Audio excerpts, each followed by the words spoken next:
എല്ലാവർക്കും നമസ്കാരം. എൻ്റെ പേര് അനൂപ്. ഞാൻ federation of aerospace engineers and robotics innovation എന്ന് പറയുന്ന സംഘടനയുടെ ചെയർമാനാണ്. ഇന്ത്യയിലെ തന്നെ ഏറ്റവും വലിയ പാഷനേറ്റ് ആയിട്ടുള്ള എയറോസ്പേസിൻ്റെയും റോബോട്ടിക്സിൻ്റെയും ആർട്ടിഫിഷ്യൽ ഇൻ്റലിജൻസിൻ്റെയും അതുപോലെ തന്നെ അമച്ചർ റേഡിയോ ഗ്രൂപ്പാണ് ഞങ്ങളുടെ. നമ്മുടെ രാജ്യം ബിൽഡ് ചെയ്യുന്നതിൽ, ടെക്നോളജി മേഖലയിൽ ബിൽഡ് ചെയ്യുന്നതിൽ ഏറ്റവും വലിയൊരു പങ്കും വഹിക്കുന്ന ഒരു ഗ്രൂപ്പാണ് ഞങ്ങളുടേത്. ഞങ്ങളുടെ സംഘടനയുമായി ബന്ധപ്പെട്ടിട്ട് ഞങ്ങളുടെ ആക്ടിവിറ്റിയുമായി ബന്ധപ്പെട്ടിട്ട് എന്തെങ്കിലും കാര്യങ്ങൾ കൂടുതലായിട്ട് അറിയണമെന്നുണ്ടെങ്കിൽ ഞങ്ങളുടെ ഒഫീഷ്യൽ വെബ്സൈറ്റിൽ കയറി സെർച്ച് ചെയ്താൽ മതി. അതേപോലെ നെറ്റിലും സെർച്ച് ചെയ്ത് കഴിഞ്ഞാൽ ഞങ്ങളെ പറ്റിയിട്ടുള്ള വിവരങ്ങളെല്ലാം ലഭ്യമാണ്. നിലവിൽ ഞാൻ ആർട്ടിഫിഷ്യൽ ഇൻ്റലിജൻസിൽ തന്നെ സൂപ്പർ ഇൻ്റലിജൻസ് എന്നൊരു കാറ്റഗറിയുണ്ട്. ആ കാറ്റഗറിയിൽ ബന്ധപ്പെട്ട് ആ കാറ്റഗറിയിലുള്ള ഗവേഷണങ്ങളും അതിൻ്റെ ഡെവലപ്മെൻറ്റും അതിൻ്റെ ഫ്യൂച്ചറും ഇങ്ങനെയുള്ള കാര്യങ്ങളൊക്കെയാണ് ഞാൻ നിലവിൽ റിസർച്ച് ചെയ്തുകൊണ്ടിരിക്കുന്നത്. ലോകത്തിലെ തന്നെ ഏറ്റവും വലിയ ടെക് കമ്പനികളുടെ സിഇഒമാരെല്ലാം പറഞ്ഞിട്ടുണ്ട് സൂപ്പർ ഇൻ്റലിജൻസിൽ റിസർച്ച് ചെയ്യാനോ അതിൽ പ്രൊഡക്റ്റുകൾ ഡെവലപ്പ് ചെയ്യാനോ പാടില്ല എന്നുള്ളത്. പക്ഷേ വളരെ രഹസ്യമായി തന്നെ ഈ പറയുന്ന കമ്പനികളെല്ലാം തന്നെ ഇതിൽ ഗവേഷണങ്ങൾ നടത്തുന്നുണ്ട്. പ്രൊഡക്റ്റുകൾ ഡെവലപ്മെൻറ്റിലോട്ട് അവർ നീങ്ങിയിട്ടുണ്ട്. എത്രയും വേഗം തന്നെ ഇത്തരം പ്രൊഡക്റ്റുകളെല്ലാം ഇവിടെ നമ്മുടെ മാർക്കറ്റുകളിൽ എത്തുന്നതായിരിക്കും. ഇനി നമുക്ക് വിഷയത്തിലേക്ക് വരും. എഐയുമായി ബന്ധപ്പെട്ട്, ആർട്ടിഫിഷ്യൽ ഇൻ്റലിജൻസുമായി ബന്ധപ്പെട്ടിട്ട് പല സംശയങ്ങളും ചോദിച്ചുകൊണ്ട് എൻ്റെ ധാരാളം സുഹൃത്തുക്കൾ എന്നെ വിളിക്കാറുണ്ട്. അതിലെ പല സംശയങ്ങളും ഇന്ന് ഈ പറയുന്ന നമ്മുടെ സമൂഹത്തിൽ പലരും ചോദിക്കാനായിട്ട് ആഗ്രഹിച്ചിട്ടുള്ളതും അറിയാത്തതുമായിട്ടുള്ള കാര്യങ്ങളാണ് ഇന്നത്തെ പലതും വരുന്നത്. അതുമായി ബന്ധപ്പെട്ടിട്ട് ഇത്രയും ഡെപ്തിൽ ഈ വീഡിയോ വേറെ ആരെങ്കിലും ചെയ്തിട്ടുള്ളതായിട്ട് എനിക്കറിയില്ല ആർട്ടിഫിഷ്യൽ ഇൻ്റലിജൻസുമായിട്ട് ബന്ധപ്പെട്ടിട്ട്. കാരണം ഈ മേഖലയിൽ ധാരാളം ഗവേഷണങ്ങൾ ഇപ്പോഴും നടന്നുകൊണ്ടിരിക്കുകയാണ്. അപ്പോൾ അതുകൊണ്ട് തന്നെ അതിലെ പല കാര്യങ്ങളും ആൾക്കാർ പറയാനായിട്ട് മടിക്കും. അപ്പോൾ നിലവിൽ നമ്മൾ പലതരം AI ടൂൾസ് നമ്മൾ യൂസ് ചെയ്യുന്നുണ്ട്. പ്രത്യേകിച്ച് കേരളത്തിനെ സംബന്ധിച്ച് ChatGPT, ജെമിനി പോലെയുള്ള പല AI ടൂൾസും യൂസ് ചെയ്യുന്നുണ്ട്. അത് ഏറ്റവും താഴെത്തട്ടിലുള്ള ആൾക്കാരിലേക്ക് പോലും അത് കടന്നു ചെന്നിട്ടുണ്ടെന്നുള്ളതാണ് ഏറ്റവും വലിയൊരു പ്രത്യേകത. അത് വളരെ റീസെൻ്റായിട്ടും വളരെ ഫാസ്റ്റായിട്ടും അത് ആൾക്കാരിലോട്ട് എത്തിക്കൊണ്ടിരിക്കുകയാണ്. ഓരോ AI ടൂളും ഓരോ രീതിയിലാണ് അതിൻ്റെ അൽഗോരിതം ഡിസൈൻ ചെയ്തിരിക്കുന്നത്. സോഫ്റ്റ്വെയർ എഞ്ചിനീയറിംഗ്, സോഫ്റ്റ്വെയറിൻ്റെ കോഡുകൾ ഡെവലപ്പ് ചെയ്യാൻ വേണ്ടിയിട്ട് പറ്റുന്ന രീതിയിലുള്ള കോഡുകൾ AI ടൂൾസ് ഉണ്ട്.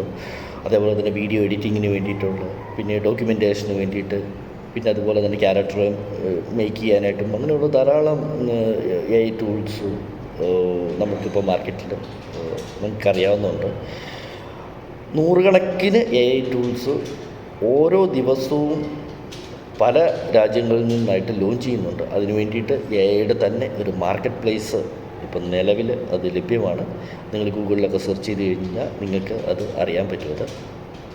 അപ്പം ഞാൻ ഈ വീഡിയോയിലൂടെ പറയാനായിട്ട് ആഗ്രഹിക്കുന്നത്, ഈ ആർട്ടിഫിഷ്യൽ ഇൻ്റലിജൻസ് അതൊരു സമൂഹത്തിൽ നമ്മുടെ രാജ്യത്തുണ്ടാകുന്ന മാറ്റങ്ങൾ, ഇതുവരെ ഉണ്ടാക്കിയിട്ടുള്ള മാറ്റങ്ങൾ, ഇമ്പാക്റ്റ്, ഇനി വരുന്ന ഒരു വർഷങ്ങളിൽ ഉണ്ടാകുന്ന ഇമ്പാക്റ്റ് എന്താണ് എന്ന് ആണ് ഞാൻ ഇതിനകത്ത് പറയാനായിട്ട് ആഗ്രഹിക്കുന്നത്. കാരണം ഇത്രയും ഡെപ്തിൽ ഈ ഒരു മേഖലയുമായി ബന്ധപ്പെട്ടിട്ട് ഒരു വീഡിയോയും എനിക്കെങ്ങും കാണാൻ സാധിച്ചിട്ടില്ല. പ്രത്യേകിച്ച് ഗവേഷണങ്ങൾ ഇത്രയധികം നടക്കുന്നതായതുകൊണ്ട് തന്നെ. അതുകൊണ്ട് ഓരോ സെക്ടറും പ്രത്യേകം ഞാൻ എടുത്ത് പറയാനായിട്ട് ആഗ്രഹിക്കുന്നുണ്ട്. ഏതെങ്കിലും ഒരു സെക്ടർ എൻ്റെക്ക് മിസ്സായി പോവുകയാണെങ്കിൽ ഈ വീഡിയോയ്ക്ക് താഴെ കമൻറ്റ് ചെയ്യുകയോ അല്ലെങ്കിൽ എൻ്റെ നമ്പർ അവൈലബിളാണ്, നിങ്ങൾക്ക് എന്നെ നേരിട്ട് കോൺടാക്റ്റ് ചെയ്താലോ ഞാൻ അതിൻ്റെ കാര്യങ്ങൾ പറഞ്ഞു തരുന്നതാണ്. ആദ്യം തന്നെ നമ്മുടെ രാജ്യത്തിൻ്റെ എക്കോണമിക് സെക്ടറിൽ എങ്ങനെയാണ് ഈ AI ഇമ്പാക്റ്റ് ഉണ്ടാക്കിയിരിക്കുന്നതെന്നുള്ള കാര്യം ഞാൻ പറയാം. നിങ്ങൾക്കറിയാം, ലോകത്തിലെ തന്നെ ഏറ്റവും വലിയ എക്കോണമി സെക്ടറുകളിലൊന്നാണ് ഇന്ത്യൻ എക്കോണമി എന്ന് പറയുന്നത്. അത് ഏറ്റവും ഫാസ്റ്റായിട്ട് ഗ്രോ ചെയ്യുന്നത് വേൾഡിൽ നമ്മുടേത് തന്നെയാണ്. പക്ഷേ ഈ ഒരു മേഖലയെ നമ്മളെ പിടിച്ചു നിർത്തുന്നത്, ഈ പറയുന്ന ഇന്ത്യൻ എക്കോണമിയെ പിടിച്ചു നിർത്തുന്ന ഏറ്റവും ഇമ്പോർട്ടൻ്റ് ആയിട്ടുള്ള ഒരു മേഖലയാണ് IT സെക്ടർ എന്ന് പറയുന്നത്. ഈ IT സെക്ടറിൽ ഉണ്ടാക്കിയിരിക്കുന്ന ഇമ്പാക്റ്റ് ഒരു പക്ഷേ ഇന്നത് കേൾക്കുമ്പോഴായിരിക്കും നിങ്ങൾക്കത് അതിൻ്റെ ഒരു എത്രത്തോളം ഡെപ്തിലാണിത് സംഭവിച്ചിരിക്കുന്നത് എന്നുള്ളത് എനിക്ക് മനസ്സിലാകുന്നത്. എയുടെ കടന്നുവരവ് ഇന്ത്യൻ എക്കോണമി സെക്ടർ, IT സെക്ടറിൻ്റെ ഷെയർ മാർക്കറ്റ് കഴിഞ്ഞ 3 മാസത്തിനുള്ളിൽ ഏകദേശം 2 ലക്ഷം കോടി രൂപയാണ് നമ്മുടെ രാജ്യത്തിന് നഷ്ടമുണ്ടായിരിക്കുന്നത്. അതിൻ്റെ മൊത്തത്തിലുള്ള എഫക്റ്റ് ഒരു 3 ലക്ഷം കോടി രൂപയ്ക്ക് മുകളിൽ വന്നിട്ടുണ്ടെന്നുള്ളതാണ് അതിൻ്റെ കണക്ക്. ഇപ്പോഴും അത് കൂടി വരുന്നുണ്ട്. അതുകൊണ്ടാണ് ഈ പറഞ്ഞ വേൾഡിൽ എക്കോണമി സെക്ടറിൽ നിന്ന്, ഷെയർ മാർക്കറ്റിൽ നിന്ന് ഈ പറഞ്ഞ തായ്വാനും കൊറിയയും പോലുള്ള കമ്പനികൾ കയറി വന്നതിൻ്റെ കാരണവും പ്രധാനപ്പെട്ട കാരണങ്ങളിലൊന്നും ഇത് തന്നെയാണ്. അപ്പം ഇനി അതിൻ്റെ എഫക്റ്റ് ഒരു 5,000 കോടി, ഒരു 50,000 കോടി രൂപയും കൂടെ വരുന്ന ആളുകളിലോട്ട് അതിൻ്റെ റിഫ്ലക്ഷൻ ഉറപ്പായിട്ടും ഉണ്ടാകും. ഇതുമായിട്ട് ബന്ധപ്പെട്ടിട്ട് ഇത്രയും വലിയൊരു ഇമ്പാക്റ്റ് ഇന്ത്യൻ എക്കോണമി സെക്ടറിൽ സംഭവിച്ചിട്ട് കേന്ദ്ര IT മന്ത്രാലയമോ അല്ലെങ്കിൽ സംസ്ഥാന സർക്കാരുകളോ ആരും IT ആയിട്ട് ബന്ധപ്പെട്ടുള്ള ആരും ഇതിനെ പ്രതികരിക്കാൻ തയ്യാറായിട്ടില്ല എന്നുള്ളത് വളരെ സങ്കടകരമായിട്ടുള്ളൊരു കാര്യമാണ്. ഇവർക്കിവിടെ എന്താണ് സംഭവിച്ചത് എന്ന് ഇന്ത്യൻ എക്കോണമി സെക്ടറിൽ ഇത്രയും വലിയൊരു തുക മാറിയിട്ടുണ്ട്. അത് ഇവിടെ എന്ത് സംഭവിച്ചു എന്നുള്ളതിനെ പറ്റിയിട്ട് പഠനം പോലും നടത്താനായിട്ട് കേന്ദ്ര സർക്കാർ തയ്യാറായിട്ടില്ല. നിങ്ങൾ ഓർത്തോണം, ഇത്രയും വലിയൊരു ഇമ്പാക്റ്റ് 2 ലക്ഷം കോടി രൂപയൊക്കെ നമ്മുടെ ഇന്ത്യൻ മാർക്കറ്റിൽ നിന്ന് മാറുമ്പോൾ തീർച്ചയായിട്ടും താഴെത്തട്ടിലുള്ളവർക്ക് അതിൻ്റെ ഇമ്പാക്റ്റ് വളരെ രൂക്ഷമായിട്ട് നമ്മളെ അത് ബാധിക്കുന്നതാണ്. സത്യത്തിൽ ഈ പറയുന്ന ChatGPTയോ അല്ലെങ്കിൽ ജെമിനിയോ അതുപോലുള്ള AI ടൂൾസ് വന്നതുകൊണ്ടാണ് ഇത്രയും വലിയൊരു ഇമ്പാക്റ്റ് ഉണ്ടാക്കിയത് എന്നുള്ളത് അതല്ല അതിൻ്റെ റിയാലിറ്റി, അല്ലെങ്കിൽ അതിൻ്റെ സത്യം. IT സെക്ടറിനെ പിടിച്ചു നിർത്തുന്ന IT കമ്പനികളാണ്. നിങ്ങൾക്കറിയാലോ, ഒരു വളരെ വൈഡായിട്ടുള്ളൊരു നെറ്റ്വർക്ക്, വളരെ വൈഡായിട്ടുള്ള, വളരെ ബ്രോഡായിട്ടുള്ള ആക്ടിവിറ്റികൾ നടക്കുന്ന ഒരു മേഖല തന്നെയാണ് IT. അപ്പോൾ ഇതിനകത്ത് ഇന്ത്യയിലും വിദേശത്തുമുള്ള, അതായത് ഇന്ത്യൻ കമ്പനികളിൽ തന്നെ ഏകദേശം 30% കമ്പനികൾ, സോഫ്റ്റ്വെയർ ഡെവലപ്പിംഗ് കമ്പനികൾ മുഴുവൻ അടച്ചുപൂട്ടി. ഇപ്പോഴേ അത് തുടങ്ങിക്കഴിഞ്ഞിട്ടുണ്ട്. അത് നിങ്ങൾക്ക് പല ന്യൂസുകളിൽ നിന്നും പല സ്ഥലങ്ങളിൽ നിന്നും നിങ്ങൾക്കറിയാൻ സാധിക്കും.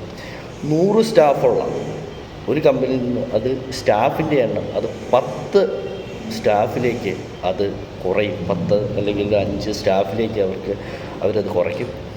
സോഫ്റ്റ്വെയർ കമ്പനികൾ തുടങ്ങുന്നതിന്, അതായത് പുതിയ കമ്പനികൾ, സോഫ്റ്റ്വെയർ ഡെവലപ്പിംഗ് കമ്പനികൾ തുടങ്ങുന്നതിൻ്റെ പെർസെൻറ്റേജ് ഇപ്പോൾ ഉള്ളതിനെക്കാട്ടിലും ഒരു 10-20% ഒരു കുറവുണ്ടാകും എന്നുള്ളതാണ്. അതുപോലെ തന്നെ ഇൻഫോസിസ്, TCS അല്ലെങ്കിൽ എല്ലാൻറ്റി പോലുള്ള വലിയ IT കമ്പനികളുടെ പ്രോഫിറ്റുകളെല്ലാം തന്നെ അത് കൂപ്പുകുത്തും. അത് നിലവിൽ അത് കൂപ്പുകുത്തിക്കൊണ്ടിരിക്കുകയാണ്. അവരവരുടെ ഇത് കുറയ്ക്കാൻ വേണ്ടിയിട്ട് എക്സ്പെൻസ് അല്ലെങ്കിൽ അവരുടെ കോസ്റ്റ് കട്ടിങ്ങിൻ്റെ ഭാഗമായിട്ട് പലരെയും പറഞ്ഞ് വിടുന്നുണ്ട്. അത് നിങ്ങൾക്കറിയാം. ഈ പറയുന്ന കമ്പനികളിൽ നിന്ന് പോയിട്ടുള്ളവരുടെ അതുമായിട്ട് ബന്ധപ്പെട്ട് കഴിഞ്ഞ കുറേ നാളുകളായിട്ട് ന്യൂസുകൾ നിങ്ങൾ കാണാറുണ്ട്. പിന്നെ അവർ എക്സ്പീരിയൻസ് ആയിട്ടുള്ള സ്റ്റാഫുകൾ, അതായത് അവരെ പറഞ്ഞു വിടുകയും താൽക്കാലികമായിട്ട് കുറഞ്ഞ സാലറിക്ക് സർവീസ് സെക്ടറിലോട്ട് ഇപ്പോൾ അവർ സ്റ്റാഫുകളെ റിക്രൂട്ട് ചെയ്തുകൊണ്ടിരിക്കുന്നുണ്ട്, ഫ്രഷേഴ്സിനെ. വരുന്ന 1 വർഷത്തിനുള്ളിൽ നമ്മുടെ IT കമ്പനികളിൽ തൊഴിൽ രഹിതരുടെ എണ്ണം 50% വരെ അത് വർദ്ധിക്കും എന്നുള്ളത്. പിന്നെ ഇന്ത്യയിലേക്ക് അല്ലെങ്കിൽ ഇന്ത്യൻ IT സെക്ടറിൽ പുതിയ ഇൻവെസ്റ്റേഴ്സ് IT മേഖലയിൽ, പ്രത്യേകിച്ച് സോഫ്റ്റ്വെയർ ഡെവലപ്മെൻറ്റ് മേഖലയിൽ ഇൻവെസ്റ്റ് ചെയ്യുന്നത് വളരെയധികം കുറയും. പിന്നെ നമ്മുടെ രാജ്യം ഏറ്റവും കൂടുതൽ സോഫ്റ്റ്വെയർ സെക്ടറിൽ ചെയ്തുകൊണ്ടിരിക്കുന്നത് എക്സ്പോർട്ടിംഗ് ആണ്, സോഫ്റ്റ്വെയർ എക്സ്പോർട്ടാണ്. അത് 10%-ലേക്ക് കുറയും, 10% വന്ന് നിൽക്കും എന്നുള്ളതാണ്. പിന്നെ വരുന്ന 4 വർഷത്തിനുള്ളിൽ BPO, ബിസിനസ് പ്രോസസ് ഔട്ട്സോഴ്സിങ്, അറിയാം, നമ്മുടെ രാജ്യത്തേക്ക് ഏറ്റവും കൂടുതൽ വരുമാനം കിട്ടിക്കൊണ്ടിരിക്കുന്നൊരു മേഖലയാണ് BPO. ഈ BPO എന്ന് പറയുന്ന ബിസിനസ്, ഈ പറയുന്ന ഒരു സെക്ടർ തന്നെ നമ്മുടെ രാജ്യത്ത് ഇല്ലാതെയാകും വരുന്ന ഒരു 2 വർഷത്തിനുള്ളിൽ. അതിലൂടെ മാത്രം 2 വർഷത്തിൽ ഓരോ വർഷവും നമുക്ക് ഏകദേശം 20,000 കോടി രൂപയുടെ നമുക്ക് നഷ്ടമാണ് നമ്മുടെ രാജ്യത്തിന് ഉണ്ടായിക്കൊണ്ടിരിക്കുന്നത്. അത് നിലവിൽ ഓൾറെഡി ഐഡൻറ്റിഫൈ ചെയ്ത് കഴിഞ്ഞു. അതിൻ്റെ ഭാഗത്തുനിന്ന് കോസ്റ്റ് കട്ടിങ് ആയിട്ടല്ല, അല്ലെങ്കിൽ കമ്പനികൾക്ക് പ്രൊജക്റ്റ് ഇല്ല എന്ന് പറഞ്ഞതിൻ്റെ പേരിൽ പല കമ്പനികളും ഇപ്പോൾ നിലവിൽ സ്റ്റാഫുകളെ കുറയ്ക്കുന്നുണ്ട്. പല വിദേശ കമ്പനികളും മൊത്തം കുറച്ചുകൊണ്ടിരിക്കുകയാണ് അവരത്. മറ്റൊരു രസകരമായിട്ടുള്ള കാര്യം എന്ന് വെച്ച് കഴിഞ്ഞാൽ, കഴിഞ്ഞ 40 വർഷത്തിനുള്ളിൽ നമ്മൾ വിദേശ രാജ്യത്തു നിന്ന് സോഫ്റ്റ്വെയർ മേഖലയിൽ, അത് IT ഇൻഡസ്ട്രിയിലേക്ക് നമ്മൾ രാജ്യത്തേക്ക് അവർ ഇൻവെസ്റ്റ് ചെയ്തിട്ടുള്ള, അല്ലെങ്കിൽ അവർ തന്നിട്ടുള്ള മുഴുവൻ പൈസയും അത് പലിശ സഹിതം വെറും 4 വർഷത്തിൻ്റെ ഉള്ളിൽ, 4 അല്ലെങ്കിൽ 5 വർഷത്തിൻ്റെ ഉള്ളിൽ നമ്മുടെ രാജ്യം അത് തിരിച്ചു കൊടുത്തിരിക്കും. അതിനുള്ള കാര്യങ്ങളിലോട്ടുള്ള അതെല്ലാം പ്രൊഡക്റ്റുകളും ഇതിനോടകം അമേരിക്ക അടക്കമുള്ളവർ ഡെവലപ്പ് ചെയ്ത് കഴിഞ്ഞു. ഇന്ത്യയുടെ ഈ പറയുന്ന ഇത്രയും കോടി രൂപ അല്ലെങ്കിൽ ഇത്രയും ലക്ഷം കോടി രൂപ ഈ IT കമ്പനികളാണ് നമ്മുടെ രാജ്യത്തേക്ക് കിട്ടിയിട്ടുണ്ടെങ്കിൽ, IT കമ്പനികൾക്കാണെങ്കിൽ അത് തിരിച്ചു കൊടുക്കുന്നവരിൽ ഏറ്റവും സാധാരണക്കാരായിട്ടുള്ള ആൾക്കാരും വരുന്നു എന്നുള്ളതാണ് വേറൊരു കാര്യം. നിങ്ങളിൽ പലരും ആൾക്കാരും ChatGPT-യുടെ, ജെമിനിയുടെ പോലുള്ള സബ്സ്ക്രിപ്ഷൻസ് ഓൾറെഡി നിങ്ങൾ എടുത്തു കഴിഞ്ഞു. ജെമിനി പോലുള്ളത് പല കമ്പനികളും ഒരു വർഷത്തേന് ഫ്രീ ആയിട്ട് ഈ പറയുന്ന AI ടൂൾസ് അവർ നമുക്ക് തന്നിട്ടുണ്ട്. അത് പണ്ട് നമ്മുടെ അംബാനി മുതലാളി നമുക്ക് ജിയോ തന്ന പോലെയാണ്.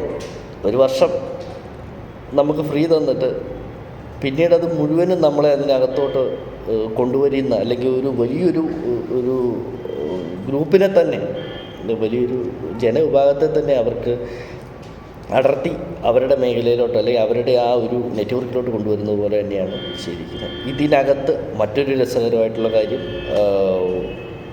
ഈ പറയുന്ന ജിയോ പോലുള്ള ഗ്രൂപ്പുകളും ഈ AI ടൂൾ അവരെ ഫ്രീ ആയിട്ട് കൊടുക്കുന്നതിന് വേണ്ടിയിട്ടുള്ള ഡീലുകളെല്ലാം തന്നെ അവർ നടത്തിയിട്ടുണ്ട്. അതിൻ്റെ ഭാഗമായിട്ട് അവർ പല കണക്ഷൻ പല നെറ്റ്വർക്കിലും അവർ ഫ്രീ ആയിട്ട് തരുന്നുണ്ട്. സത്യത്തിൽ നിങ്ങളിലെല്ലാവരും വിചാരിക്കും ഈ പറയുന്ന രീതിയിലുള്ള ആക്ടിവിറ്റി കൊണ്ടാണ് ഇന്ത്യൻ മാർക്കറ്റിൻ്റെ, അല്ലെങ്കിൽ ഇന്ത്യൻ IT സെക്ടറിൻ്റെ നടുകുടിച്ചത്, അല്ലെങ്കിൽ ഈ പറയുന്ന ഇത്രയും ലക്ഷം കോടി രൂപ നഷ്ടം വന്നിട്ട്. ഒരിക്കലുമല്ല. അമേരിക്കയിൽ ഒരു അമേരിക്കൻ AI കമ്പനിയായിട്ടുള്ള ആന്ത്രോപ്പിക്കിൻ്റെ കടന്നുവരവാണ് ഇന്ത്യയിൽ IT സെക്ടറിൻ്റെ തകർത്തത്, അല്ലെങ്കിൽ IT മേഖല തന്നെ ഇത്രയധികം ഇമ്പാക്റ്റ് ഉണ്ടാക്കുന്ന രീതിയിലോട്ട് അത് കൊണ്ടുവന്നത്. കാരണം എന്താണെന്ന് വെച്ച് കഴിഞ്ഞാൽ, അവരുടെ AI ടൂൾ കൂടുതലും ഫോക്കസ് ചെയ്യുന്നത് സോഫ്റ്റ്വെയർ ഡെവലപ്പിംഗ് സെക്ടറിലാണ്. പ്രത്യേകിച്ച് യൂസർ ഇൻ്റർഫേസ് അതുപോലുള്ള കാര്യങ്ങളിലൊക്കെ ഒരു വളരെയധികം അവരുടെ ടൂൾസ് ഡെവലപ്ഡാണ്. വളരെയധികം അതിൻ്റെ അൽഗോരിതം ആയിക്കോട്ടെ എല്ലാം തന്നെ വളരെയധികം പെർഫെക്റ്റായിട്ട് അവർ ഡെവലപ്പ് ചെയ്തിരിക്കുന്നതാണ്. നമ്മുടെ രാജ്യമാകട്ടെ IT സെക്ടറിൽ ഏറ്റവും കൂടുതൽ വരുമാനം നമ്മൾ ഇത് ചെയ്യുന്നത് ഈ പറയുന്ന സോഫ്റ്റ്വെയർ എക്സ്പോർട്ടിങ് കൊണ്ടാണ്. അപ്പോൾ ഈ പറയുന്നതിൻ്റെ ഒരു പ്രധാന കാരണം അവിടെയാണ് ഈ പറയുന്ന ഇത്രയും വലിയൊരു ഇമ്പാക്റ്റ് ഉണ്ടാക്കിയതിൻ്റേതായിട്ടുള്ള ഒരു കാരണം വരുന്നത്. പിന്നെ ഈ ആന്ത്രോപ്പിക് എന്ന് പറയുന്ന കമ്പനി, ഈ കമ്പനിയെക്കുറിച്ചുള്ള വിവരങ്ങൾ സത്യത്തിൽ എനിക്ക് ലഭിക്കുന്നത് ഡാർക്ക് വെബിൽ നിന്നാണ്. ഈ ഡാർക്ക് വെബ് എന്ന് കേൾക്കുമ്പോഴത്തേക്കും നിങ്ങളവർക്ക് അത് ഇല്ലീഗലായിട്ടുള്ള ആക്ടിവിറ്റീസ് നടക്കുന്നത്. അങ്ങനെയല്ല, ഡാർക്ക് വെബ് ലീഗലാണ്, പക്ഷേ അത് ഇല്ലീഗലായിട്ടുള്ള കാര്യങ്ങൾക്ക് ഉപയോഗിക്കുമ്പോൾ അത് ഇല്ലീഗലാണ്.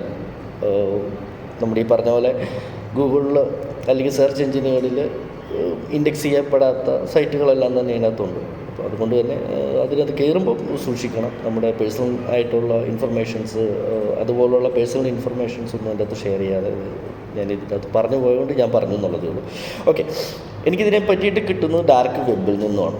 അപ്പോൾ ഓർത്തോണം, ഈ കമ്പനിയുടെ AI ടൂളിനെ കുറിച്ച് ഗൂഗിളിലെ സെർച്ച് എഞ്ചിനിൽ നിന്ന് പോലും ഗൂഗിള് റിമൂവ് ചെയ്തിട്ടുണ്ടായിരുന്നു.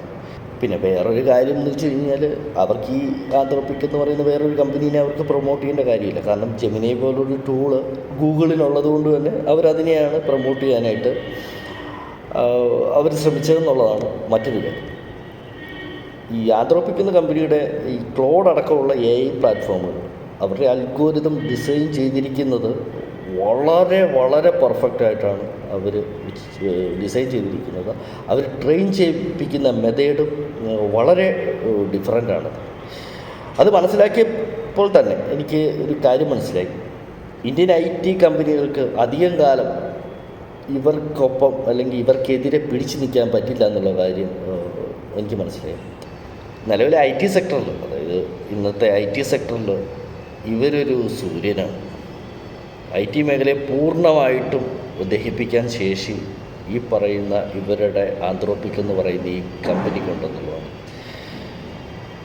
അതുകൊണ്ടാണല്ലോ ഈ വർഷങ്ങൾ കൊണ്ട് ഇന്ത്യ എന്ന് പറയുന്ന ഈ വലിയൊരു രാജ്യത്ത് പടുത്തുയർത്തിയ IT സാമ്രാജ്യം ഒറ്റയടിക്ക് തകർത്ത് തരിപ്പണമാക്കാനായിട്ട് ഇവർക്ക് കഴിച്ചത്. അതും വളരെ ചുരുങ്ങിയ കാലം കൊണ്ട് തന്നെ. നിങ്ങൾക്കാർക്കും അധികം അറിയാത്ത ഒരു വേറൊരു കാര്യമുണ്ട്. ഏകദേശം ഒരു 2 മാസങ്ങൾക്ക് മുമ്പ് വളരെ യാദൃശ്ചികമായിട്ട് ഡാർക്ക് വെബിൽ നിന്നും എനിക്കൊരു ഡോക്യുമെൻ്റ് കാണാനിടയായി. അതിൽ ആന്ത്രോപിക് എന്ന് പറയുന്ന കമ്പനിയും ഗൂഗിളും തമ്മിൽ നടന്ന ഏകദേശമല്ല ഒരു $40 ബില്യൺ ഒരു കരാറായിരുന്നു. നിങ്ങളൊന്ന് ആലോചിച്ചോണം. ഗൂഗിളിന് സ്വന്തമായിട്ട് AI ടൂള് അവർ ഡെവലപ്പ് ചെയ്തിട്ടുണ്ട്. അതുള്ളപ്പോഴാണ് ഈ ആന്ത്രോപിക് എന്ന് പറയുന്ന കമ്പനിയുമായിട്ട് ഇവർ കരാറിലേർപ്പെട്ടിരിക്കുന്നത്. അപ്പം ഞാൻ കുറേ വായിച്ചു കുറേ ഭാഗങ്ങൾ പെട്ടെന്നൊന്നും ഇത് വായിച്ച് തീരത്തില്ല എന്നുള്ളത് എനിക്ക് അതിൻ്റെ പോകുന്നതിൻ്റെ ഒരു ഗൗരവം മനസ്സിലാക്കിയിട്ട് തന്നെ ഞാൻ മറ്റൊരു ടാബ് ഓപ്പൺ ചെയ്ത് തിരിച്ചു വരുന്ന സമയം കൊണ്ട് ഇതുമായിട്ട് ബന്ധപ്പെട്ടുള്ള മുഴുവൻ ഡോക്യുമെൻറ്റുകളും റിമൂവായി. അവരുടെ ഒഫീഷ്യൽ ഒരു കോൺട്രാക്റ്റോ എന്തൊക്കെയോ ഉണ്ടായിരുന്നു അതിനകത്ത് മൊത്തം ഇത് പോയി. പക്ഷേ പേജ് റിഫ്രഷ് ആയിട്ടത് നോർമലി ഡാർക്ക് വെബിലൊക്കെ നമ്മൾ വേറെ ടാബിലൊക്കെ ഓപ്പൺ ചെയ്ത് തിരിച്ച് വരുമ്പോഴത്തേക്കും നോർമലി ക്ലോസ് ആയി പോകാറുണ്ട്, അങ്ങനെ മൊബൈലിലൊക്കെ ആണെങ്കിൽ പോലും. അപ്പം അതിൻ്റെ ഇത് വായിച്ചതിൽ നിന്ന് എൻ്റെ ഉള്ള ഡീറ്റെയിൽസ് എനിക്ക് മനസ്സിലാക്കാൻ കഴിഞ്ഞത് സൈബർ സെക്യൂരിറ്റി പോലുള്ള കാര്യങ്ങളാണ് അതിനകത്ത് പറഞ്ഞിരുന്നത്. കുറച്ച് ഭാഗങ്ങളിൽ പറഞ്ഞിരുന്നത് അതിനകത്തൊരു കാര്യം മനസ്സിലാക്കേണ്ടത്, ലോകത്തിലെ ഏറ്റവും വലിയ ഹാക്കേഴ്സാണ് ഗൂഗിള്. അവരാണ് ഈ സൈബർ സെക്യൂരിറ്റിനെ പറ്റിയിട്ട് ഇത് പറയുന്നത്. ഈ ഒരു കരാറുമായി ബന്ധപ്പെട്ടിട്ട് എനിക്കൊന്നേ പറയാനായിട്ടുള്ളൂ, നമ്മുടെ രാജ്യത്തിനോടും പറയാനായിട്ടുള്ളൂ, നമ്മുടെ സംസ്ഥാനത്തിനോടും പറയാനായിട്ടുള്ളൂ, ഇവിടുത്തെ ജനങ്ങളോടും പറയാനായിട്ടുള്ളൂ. ഒരു സൂര്യൻ, അതായത് ഗൂഗിള്, അവരെ തന്നെ നമുക്ക് താങ്ങാൻ പറ്റുന്നു. അതിനൊപ്പം മറ്റൊരു സൂര്യൻ, ഈ ആന്ത്രോപിക് എന്ന് പറഞ്ഞ് ഒന്നിൻ്റെ പ്രഹരം തന്നെ സഹിക്കാൻ പറ്റുന്നില്ല.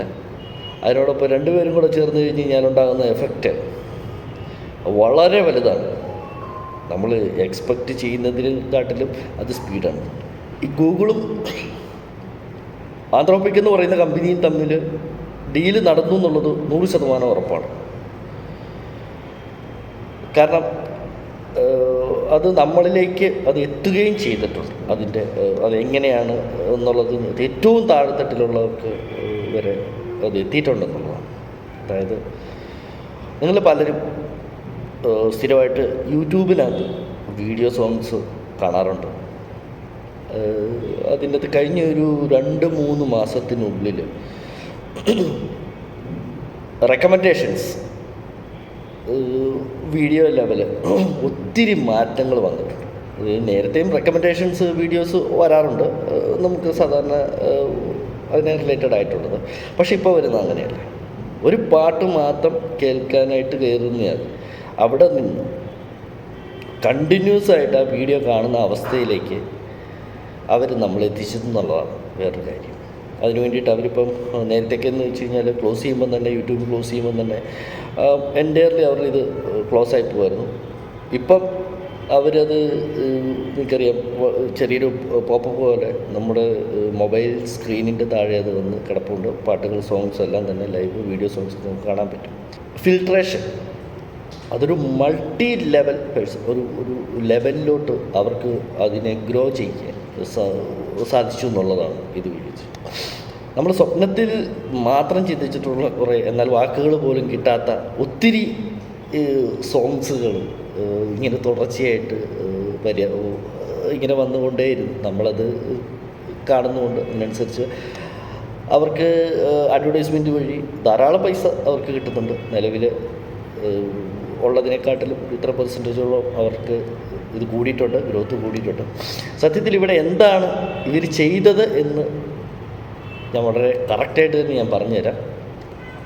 അതായത് നമ്മുടെ പേഴ്സണൽ അക്കൗണ്ട് തന്നെ അതിനകത്തറിയാം, നിങ്ങൾക്കറിയാം, നമ്മൾ സെർച്ച് ഹിസ്റ്ററി ഉണ്ട്, ട്രാവൽ ചെയ്യുന്ന സ്ഥലങ്ങളുണ്ട്, അതേപോലെ തന്നെ ലിങ്ക് ചെയ്തിട്ടുള്ള അക്കൗണ്ടുകളുണ്ട്, സ്റ്റോർ ചെയ്തിട്ടുള്ള ഡേറ്റയുണ്ട്, കോണ്ടാക്റ്റുകളുണ്ട്, പിന്നെ നമ്മുടെ ഏജ് കാറ്റഗറി, നമ്മളുടെ എല്ലാവിധ അങ്ങനത്തെ എല്ലാ ഡേറ്റയും എടുത്ത് ഈ പറയുന്ന ആന്ത്രോപിക്കിൻ്റെ AI ടൂളിനെ കൊണ്ട് അവർ ട്രെയിൻ ചെയ്യിപ്പിച്ചു എന്നുള്ളതാണ് സത്യം.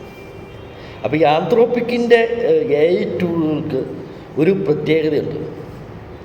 സ്വയം അപ്ഗ്രേഡ് ആകാനായിട്ടുള്ള ശേഷിയുണ്ട്. അതായത് നിങ്ങളുടെ അക്കൗണ്ട് പൂർണ്ണമായിട്ടും അവരുടെ പൂർണ്ണ നിയന്ത്രണത്തിലായി എന്നതാണ് മറ്റൊരു സത്യം. അത് നിങ്ങളെ അപ്ഗ്രേഡ് ചെയ്യുന്നുണ്ട്. നിങ്ങളെ സ്വയം പഠിച്ച്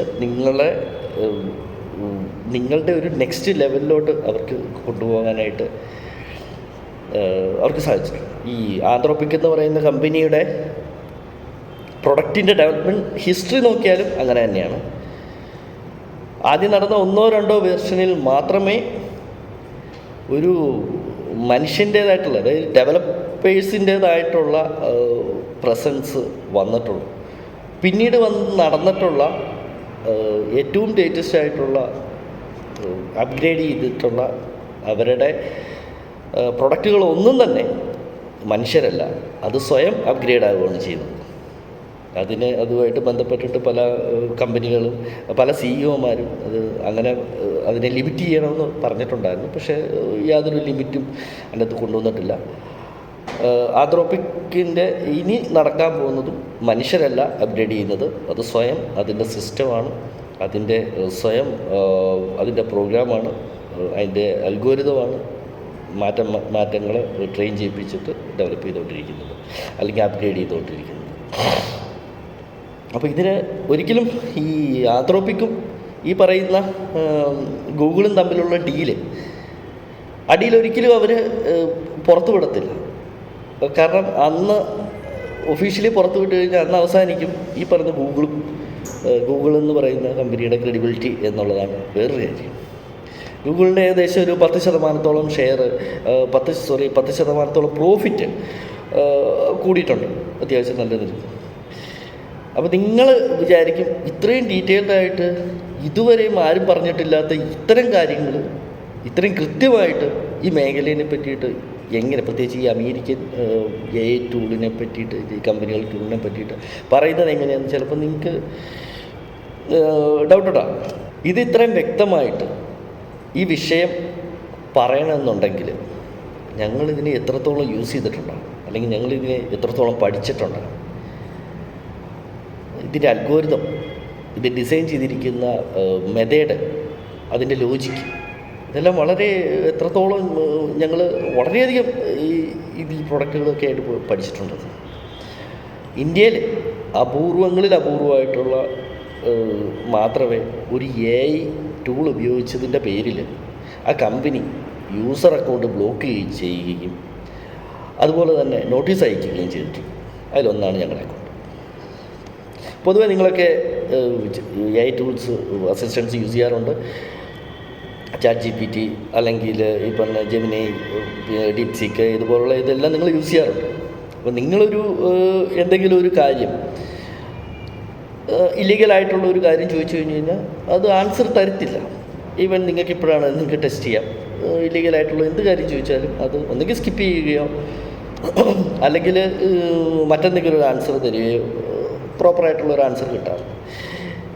ഈവൻ ഈ ബ്ലോക്ക് ചെയ്താൽ പോലും ബ്ലോക്ക് ചെയ്യുന്നതിന് മുമ്പ് നമ്മൾ ചോദിച്ചു ഒരു കാര്യത്തിനും നമുക്ക് ആൻസർ കിട്ടത്തില്ല. ഇവിടെ ഞങ്ങൾ എന്ത് ചെയ്തു എന്നുള്ളത് ഞങ്ങൾ മറച്ചു വെക്കേണ്ട കാര്യമില്ല, നിങ്ങളോട് തന്നെ പറയാം. കാരണം നിങ്ങൾക്കും ഈ മേഖലയിൽ ഡെവലപ്മെൻറ്റും കാര്യങ്ങളൊക്കെ ചെയ്യാനായിട്ട് ആഗ്രഹിക്കുന്നവർക്ക് ചെയ്യാൻ പറ്റും. ഞങ്ങൾ ഇവരുടെ അൽഗോരിതം മനസ്സിലാക്കി. ഇതുമായിട്ട് ബന്ധപ്പെട്ടിട്ട് ഈ പറയുന്ന പ്രൊഡക്റ്റുകളുടെ ലോജിക്കും കാര്യങ്ങൾ ഇതിന് മുമ്പ് തന്നെ ഞാൻ പറഞ്ഞു, ലോജിക്ക് മുഴുവൻ നമ്മൾ മനസ്സിലാക്കി. അവരെ ട്രെയിൻ ചെയ്യിപ്പിക്കുന്ന രീതി എങ്ങനെയാണെന്നുള്ളത് നമ്മൾ മനസ്സിലാക്കി.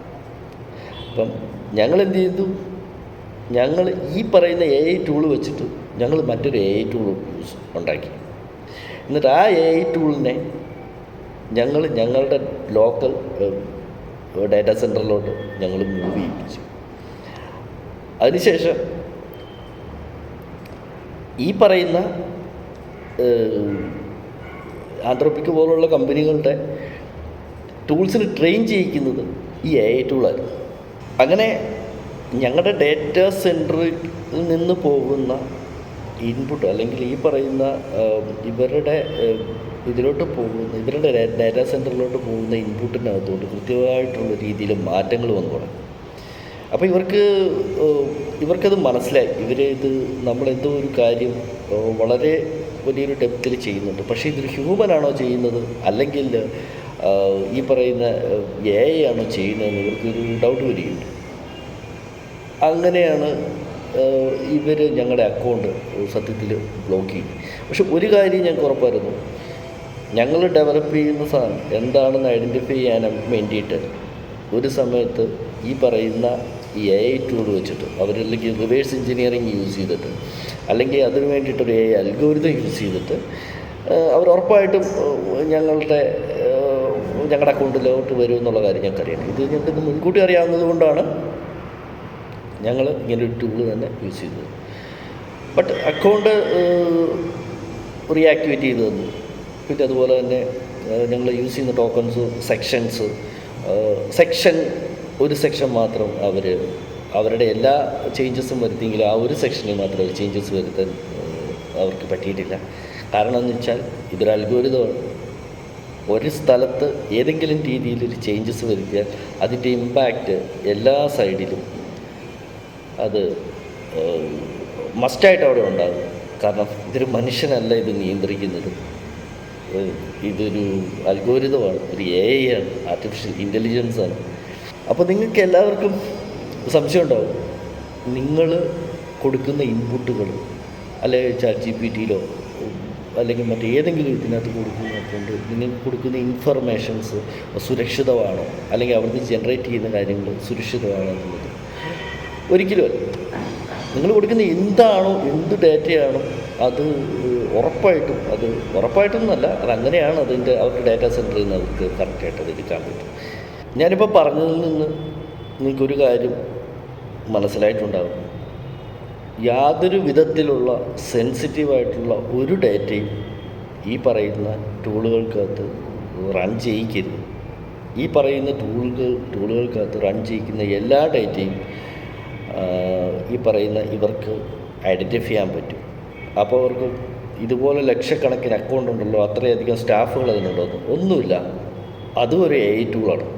AIക്ക് അത് അൽഗോരിതത്തിനകത്ത് അത് പറഞ്ഞിട്ടുണ്ട്. ഈ പറയുന്ന ഡേറ്റകൾ ഏത് രീതിയിൽ കളക്ട് ചെയ്യണമെന്നുള്ളതും ഏത് മെത്തേഡിൽ അത് കളക്ട് ചെയ്യണമെന്നുള്ളതും അതിന് വ്യക്തമായിട്ട് അതിൻ്റെ ഉള്ളിൽ പറഞ്ഞിട്ടുണ്ട്. അതുകൊണ്ട് കമ്പനികളുടെ സീക്രട്ടായിട്ടുള്ള കോൺട്രാക്റ്റുകൾ, ഗവൺമെൻറ്റിൻ്റെ ഡോക്യുമെൻറ്റുകൾ, പ്രത്യേകിച്ച് ഈ പറഞ്ഞ ഗവൺമെൻറ് സൈഡിലുണ്ടാകുന്ന അവരുടെ നിയമങ്ങളുമായിട്ട് ബന്ധപ്പെട്ടിട്ടോ അല്ലെങ്കിൽ കമ്പനികളുമായിട്ടുള്ള കരാറുകൾ, വലിയ കമ്പനികളുമായിട്ടുള്ള ഗവൺമെൻറ്റിൻ്റെ കരാറുകളൊന്നും തന്നെ ഇതിനകത്തിട്ട് യൂസ് ചെയ്യാൻ പാടില്ല.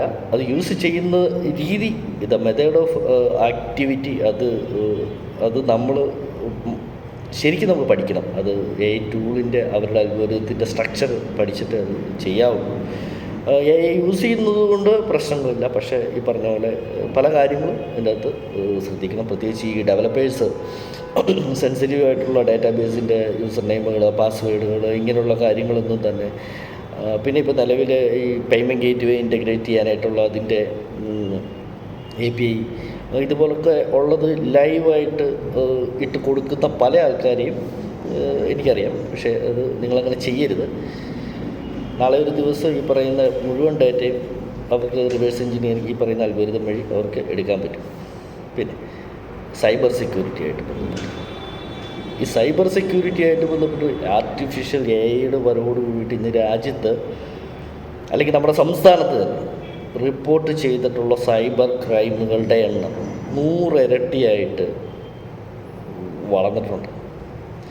അതിനെ പ്രതിരോധിക്കാനുള്ള ശേഷിയോ അല്ലെങ്കിൽ അതിനെ ഓവർകം ചെയ്യാനായിട്ടുള്ള ഒരു സംവിധാനവും നമ്മുടെ നിലവിലെ സൈബർ സെക്യൂരിറ്റി ടീമിന് നമ്മുടെ രാജ്യത്തോ നമ്മുടെ സംസ്ഥാനത്തോ ഇല്ല എന്നുള്ളതാണ്. AI അത്രയും ഒപ്റ്റിമൈസ് ചെയ്ത് കഴിഞ്ഞു. അതിൻ്റെ എല്ലാ ഭാഗങ്ങളും അത് ഒപ്റ്റിമൈസ് ചെയ്ത് കഴിഞ്ഞു.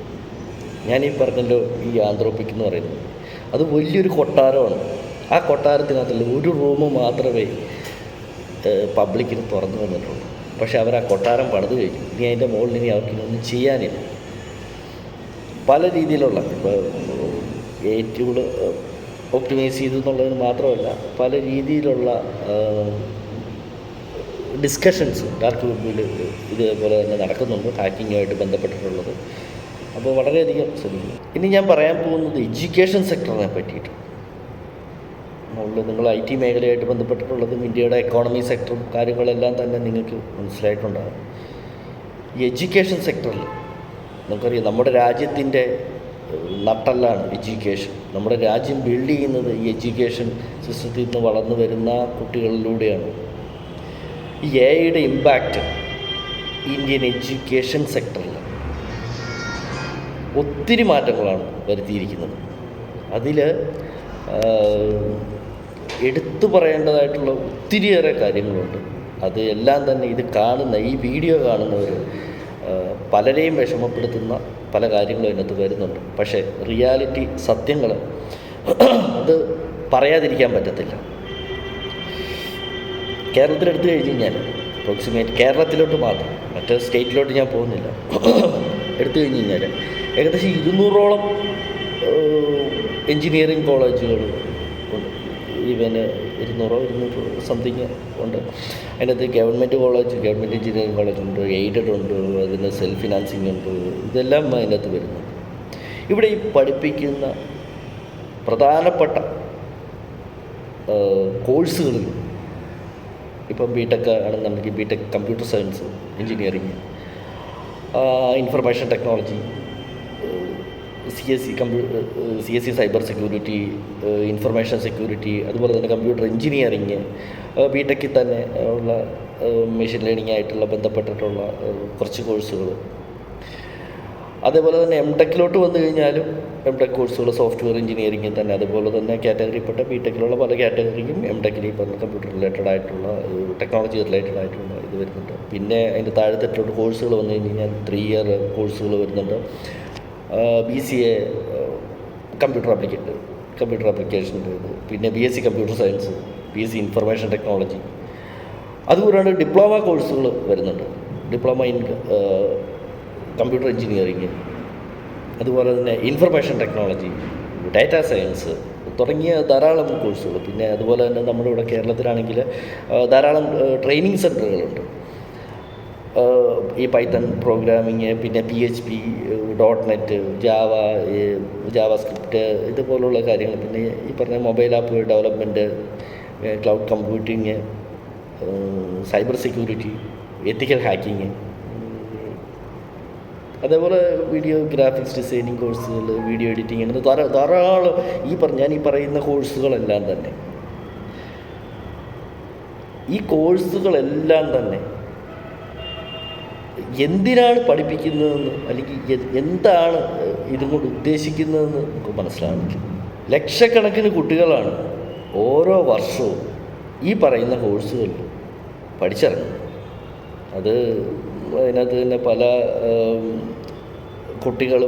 കുട്ടികളെന്നല്ല, ഒരു 90% കുട്ടികൾ ബാങ്ക് ലോണും അതുപോലെ തന്നെ പലയിടത്തു നിന്നായിട്ട് കടം മേടിച്ചിട്ടൊക്കെയാണ് ഇത് ലക്ഷങ്ങൾ കൊടുത്തിട്ടാണ് പഠിക്കുന്നത്. നമ്മുടെ രാജ്യത്ത് പ്രത്യേകിച്ച് ഈ കേരളത്തിൽ ഏറ്റവും വലിയ എഞ്ചിനീയറിംഗ് കോളേജ്, എഞ്ചിനീയറിംഗ് ഡൊമൈൻ തന്നെയാണ് കമ്പ്യൂട്ടർ സയൻസ് എഞ്ചിനീയറിംഗ് എന്ന് പറയുന്നത്. വിദേശ രാജ്യത്തു നടക്കും, നമ്മുടെ രാജ്യത്തു നിന്ന് ഈ കോഴ്സുകൾ പഠിക്കുന്നുണ്ട്. ഇത്തരം കോഴ്സുകൾ മുഴുവനും എയിലോട്ട് ഇൻ്റഗ്രേറ്റ് ചെയ്ത് കഴിഞ്ഞു. അതുപോലെ 4 വർഷത്തെ കോഴ്സുകൾ വരെ ലക്ഷങ്ങൾ കൊടുത്ത് എഡ്യൂക്കേഷൻ ലോൺ എടുത്തിട്ട് പഠിക്കുന്ന കുട്ടികളാണ്. അതും പലയിടത്തുനിന്നും കടം മേടിച്ചിട്ട് പഠിക്കുന്ന കുട്ടികളാണ് ഈ പറഞ്ഞ കോഴ്സുകളിൽ ഉള്ളത്. ആ കുട്ടികൾക്ക് ഈ പറയുന്ന ഇപ്പോഴും എനിക്ക് തോന്നുന്നു കഴിഞ്ഞ വർഷം കൊണ്ടാന്ന് തോന്നുന്നു 2019 സ്കീമിലുള്ള കുട്ടികൾ ഇത് ബിടെക്കിൽ പഠിച്ചിറങ്ങിയിരിക്കുന്നതെന്ന് തോന്നുന്നു. അത് അറിയാം. ഇപ്പോഴും വാട്ട് ഈസ് എ എന്ന് പഠിപ്പിച്ചുകൊണ്ടിരിക്കുന്നത്. എയുടെ ഓരോ ദിവസവും ഒരു യുഗം പോലെ ഓടിക്കൊണ്ടിരിക്കുന്നിടത്താണ് ഈ പറയുന്ന കോഴ്സുകൾ പഠിപ്പിച്ചുകൊണ്ടിരിക്കുന്നത്. എന്തിനാണ് ഇവരെ ഇത്രയും ലക്ഷക്കണക്കിന് രൂപ കൊടുത്തിട്ട് ഇത്രയും വർഷങ്ങളോളം പഠിപ്പിക്കുന്നത് എന്നുള്ള കാര്യം ഇവിടുത്തെ ഹയർ എഡ്യൂക്കേഷൻ, ഇവിടുത്തെ സ്റ്റേറ്റ് ആയിക്കോട്ടെ അല്ലെങ്കിൽ നാഷണൽ ആയിക്കോട്ടെ, ഈ ഹയർ എഡ്യൂക്കേഷൻ അല്ലെങ്കിൽ UGC വ്യക്തമാക്കണം. ഈ കുട്ടികൾക്ക് എങ്ങനെയാണ് ഇവർക്ക് ജോലി കൊടുക്കുന്നതെന്ന് നോക്കട്ടെ. ഇപ്പം ഞാൻ ചോദിക്കട്ടെ, നിങ്ങളുടെ കമ്പനി, ഇപ്പോൾ ഈ കാണുന്നവരുടെ ഒരു കമ്പനി, നിങ്ങൾ കാണുന്ന ഈ വീഡിയോ കാണുന്ന ഒരു കമ്പനി, നിങ്ങളുടെ കമ്പനിയിലോട്ട് ഒരു 4 മാസത്തെ പ്രൊജക്റ്റുണ്ട്. ആ 4 മാസത്തോളം ബിടെക് കഴിഞ്ഞ് ഒരാളെ എടുത്തു. ആ 4 മാസത്തെ പ്രൊജക്റ്റ് 4 ആഴ്ച കൊണ്ട് ചെയ്യാൻ പറ്റുന്ന ആളെയാണോ നിങ്ങൾ എടുക്കുന്നത്? ഈ പറഞ്ഞ 4 മാസം കൊണ്ട് തീർക്കുന്ന ആളെയാണോ എടുക്കുന്നത്? ഉറപ്പായിട്ടും നിങ്ങൾ 4 മാസം കൊണ്ട് 4 ആഴ്ച കൊണ്ട് ചെയ്യാൻ പറ്റുന്ന ആളെ നിങ്ങൾ എടുക്കത്തുള്ളൂ. അപ്പോൾ ഈ കമ്പനികൾ ഇവിടെ തൊഴിലില്ലായ്മ അത്രയും രൂക്ഷമായതിൻ്റെ ഒരു പ്രധാന കാരണം, കഴിഞ്ഞ ഒരു 3-4 വർഷത്തിനുള്ളിൽ ഇത്രയധികം രൂക്ഷമായതിൻ്റെ പ്രധാന കാരണങ്ങളിലൊന്ന് ഇതാണ്. ഈ എയുടെ ഇൻ്റഗ്രേഷനാണ്. ഈ പറഞ്ഞ എയിലോട്ടുള്ള കൺവേർട്ട് ചെയ്യുന്ന കാര്യങ്ങളാണ്. അപ്പം പിന്നെ ഇതൊക്കെ ഏകദേശം ഇപ്പം നിങ്ങളിപ്പം നമ്മളിപ്പോൾ കേരളത്തിൽ മാത്രം എഡ്യൂക്കേഷൻ ലോണ് ക്ലോസ് ചെയ്തിരിക്കുന്ന ഏകദേശം 10,000 കോടി രൂപയാണ്. 10,000 കോടി രൂപയ്ക്ക് മുകളിലാണ്. അപ്പം ഇതെല്ലാം ഇവിടുത്തെ സാധാരണക്കാരായിട്ടുള്ള ആൾക്കാരുടെ മുകളിലോട്ടാണ് ഇത് വരുന്നത്. ശരി, ഞാൻ ഈ പറയുന്ന കാര്യങ്ങൾ ശരിയാണോ? ഈ പറയുന്ന കോഴ്സുകൾ എല്ലാം തന്നെ ഈ എയിലോട്ട് ഇൻ്റഗ്രേറ്റ് ചെയ്യപ്പെട്ടിട്ടുണ്ടോ എന്ന് ഇത് കേൾക്കുന്ന കുട്ടികൾക്കറിയായിരിക്കും. അവരുടെ പേരൻസാണ് ഇത് കേൾക്കുന്നതെന്നുണ്ടെങ്കിൽ ഉറപ്പായിട്ടും അവരോട് ചോദിച്ചു നോക്കിക്കും ഈ പറയുന്ന കാര്യങ്ങൾ സത്യമാണോ എന്നുള്ളത്. ഈ വീഡിയോ കാണുന്നവർ മനസ്സിലാക്കേണ്ട ഒരു കാര്യം എന്ന് വെച്ച് കഴിഞ്ഞാൽ, നമ്മുടെ രാജ്യത്ത് അല്ലെങ്കിൽ വേൾഡിൽ ഇനി സോഫ്റ്റ്വെയർ എൻജിനീയറിംഗ് എന്ന് പറയുന്ന ഒരു ഡെസിഗ്നേഷൻ ഇല്ല. അത് മുഴുവനും എയിലോട്ട് ഇൻ്റഗ്രേറ്റ് ചെയ്യപ്പെട്ടു കഴിഞ്ഞു. അപ്പോൾ ഇനി എൻ്റെ മകൻ അല്ലെങ്കിൽ എൻ്റെ മകൾ അല്ലെങ്കിൽ ഞാൻ സോഫ്റ്റ്വെയർ എൻജിനീയറിംഗ് എന്ന് പറയുന്നതിൽ ഒരു അർത്ഥമില്ല. പിന്നെ വേറൊരു കാര്യം പറയാനുള്ളത്, ഞാൻ അതോടുകൂടിയിട്ട് ഇത് കൺക്ലൂഡ് ചെയ്യുകയാണ്. അടുത്തൊരു വീഡിയോ വേറെ ഞാൻ ചെയ്യുന്നതായിരിക്കും. AI വന്നു കഴിഞ്ഞ് ഏതൊരു സമയത്ത് അല്ലെങ്കിൽ ഇതായിട്ടുള്ള മാറ്റങ്ങളിൽ പുതിയ ടെക്നോളജികൾ വരുമ്പോൾ തൊഴിലുകൾ നഷ്ടമാകും. പുതിയൊരു മേഖല അവിടെ ഡെവലപ്പ് ചെയ്ത് വരും. കറക്റ്റാണ്. അതാണ് ടെക്നോളജി മേഖലയുടെ ഒരു രീതി. ഇവിടെ സംഭവിച്ചത് എന്താണെന്ന് വെച്ച് കഴിഞ്ഞാൽ, അന്നൊന്നും സ്കില്ലിനകത്തല്ല ഒത്തിരിയധികം മാറ്റങ്ങളുണ്ടായിരുന്നു. പക്ഷേ ഇവിടെ സ്കില്ലിലാണ് മാറ്റങ്ങൾ വന്നിരിക്കുന്നത്. 20-30 വർഷം ഒക്കെ എക്സ്പീരിയൻസ് ഉള്ളവരെ ഒരൊറ്റ AI ടൂളിൻ്റെ ഇതിൽ അവരെക്കാട്ടിലും പെർഫെക്റ്റായിട്ട് ഹ്യൂമൻ എറർ ഇല്ലാതെ ചെയ്യുന്ന ടൂളുകൾ ഇവിടുന്ന് ഡെവലപ്പ് ചെയ്യപ്പെട്ടിട്ടുള്ളത് എല്ലാം സ്കില്ലിലാണ് വരുന്നത്. ഓക്കെ, ഈവൻ സ്കില്ലിൽ അല്ലെങ്കിൽ തന്നെ ഈ AI-യുമായിട്ട് ബന്ധപ്പെട്ടിട്ട് വേൾഡിൽ ഏറ്റവും കൂടുതൽ തൊഴിലവസരങ്ങൾ സൃഷ്ടിക്കാൻ കഴിയുന്ന ഒന്നാണ് ഈ പറയുന്ന ആർട്ടിഫിഷ്യൽ ഇൻ്റലിജൻസ്. അത് ഈ വേൾഡിൽ ഏറ്റവും കൂടുതൽ ജോബ് ഓപ്പർച്യൂണിറ്റീസ് ക്രിയേറ്റ് ചെയ്യാൻ കഴിയുന്നതാണ് AI-ന്. അത് ഇന്ത്യയിലാണ്. പക്ഷേ ഈ ഇന്ത്യയിൽ ഇതുമായിട്ട് ബന്ധപ്പെട്ടിട്ട് ഇത്രയധികം ഡെപ്തിൽ ഇതുമായിട്ട് ബന്ധപ്പെട്ട് പഠിച്ചിട്ടുള്ളവരോ അല്ലെങ്കിൽ ഇതിൽ അനലൈസ് ചെയ്യുന്നവരോ അല്ലെങ്കിൽ ഇതിൽ റിസർച്ച് ചെയ്യുന്നവരോ നമ്മുടെ ഗവൺമെൻറ് സെക്ടറിലോ അല്ലെങ്കിൽ അവരുടെ ഉപദേശകരായിട്ടോ ആരുമില്ല എന്നുള്ളതാണ് സത്യം. അങ്ങനെ ഉണ്ടായിരുന്നെങ്കിൽ ഉറപ്പായിട്ടും ഞാൻ ഇതിൻ്റെ ആദ്യ ഭാഗത്ത് പറഞ്ഞതുപോലെ തന്നെ അവർ റെസ്പോണ്ട് ചെയ്തേനെ. ഈ പറഞ്ഞ ഇത്രയും ലക്ഷം കോടി രൂപ, ഇത്രയും വലിയൊരു ഇമ്പാക്റ്റ് നമ്മുടെ രാജ്യത്തുണ്ടാകുമ്പോഴത്തേക്കും അതുണ്ടായേനെ.